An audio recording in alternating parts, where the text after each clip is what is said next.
যেটা আজোয়া খেজুরের বাগান, যেটা ওই যে পোড়া বিচি দিয়ে হুজুর পাশে আসলাম দোয়া করে ই করছিল, এটা হচ্ছে এই যে বাবাস এই বাগানটা। হ্যাঁ এই বাগান হযরত সালমান ফার্সি রাদিয়াল্লাহু আনহু। হযরত সালমান ফার্সি রাদিয়াল্লাহু তাআলা বাগান এটা। আচ্ছা, এই সেই বাগান না? ও এই বাগানটা ভিজিট করতে দেয়।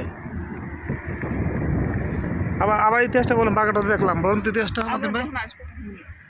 হযরত সালমান ফার্সি রাদিয়াল্লাহু আনহুর বাগান এটা, যেখানে হুজুর পাশে আসলাম দোয়া করেছিলেন পোড়া বিচি থেকে গাছ, মানে পোড়া বিচি।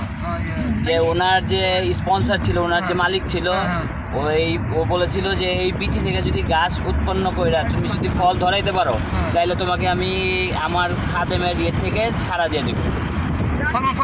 হযরত সালমান ফার্সিকে হ্যাঁ ওনাকে বলতেছিল। তখন ওই এই খেজুরের বিচি নিয়ে কান্না করতে করতে হুজুর পাক ইসলামের কাছে যে ফরিয়াদ করলো, ইয়া রাসূলুল্লাহ, আমার মালিক যে আছে সে আমাকে মুক্ত করতে চায় না, বলছে যে এই খেজুরের গাছ থেকে যদি খেজুর গাছ হয় এই বিচি থেকে, আর এই ওটার মধ্যে যদি ফল ধরে তখন আমাকে সে ছাড়বে।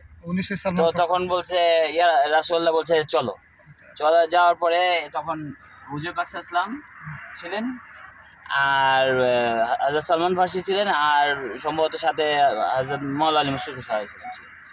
তো তখন হুজুর পাক সাল্লাল্লাহু আলাইহি ওয়াসাল্লাম বলছে আমি দোয়া করতে থাকবো এই ইয়ের থেকে এই পারের থেকে ওই পার পর্যন্ত, আর তোমরা খেজুরের বিচিগুলো মাটির মধ্যে বুনতে থাকবা, পিছের দিকে তাকাবা না।